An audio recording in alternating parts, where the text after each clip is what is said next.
Pinapayuhan naman ng publiko na mag-iingat ngayong papalapit na ang Kapaskuhan.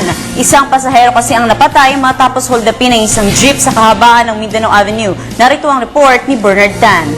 Mas malaking disgrasya ang inabot ng dalawang pasahero ng isang jeep matapos ma-hold up ang kanilang sinasakyan sa isang bahagi ng Mindanao Avenue, Quezon City. Nataranta umano ang dalawang pasahero na nakaupo sa estribo ng jeep kaya tumalon sila palabas nang maganap ang pang-hold up.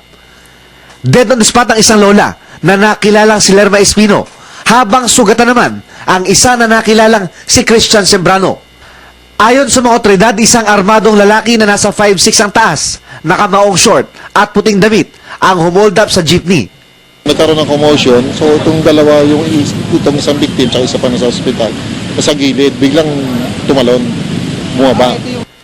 Dali-daling humarurot palayo ang pampasaherong jeep matapos ang pang-hold up. Pinag-aaralan pa ng mga kinauukulan kung kasabwat ng suspect ang driver nito. Bigo naman ang mga testigo na makuha ang plate number ng na-hold up na jeepney. Hindi rin nila nakuha yung kung anong plate number ng sasakyan ng jeep.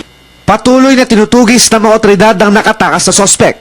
Samantala, dahil magpapasko na, ayon sa mga otoridad, mas malaki ang posibilidad na mas darami ang mga insidente ng ganitong pang-hold up. Paalala ng mga pulis. Iwasan natin yun, yung magdadala ng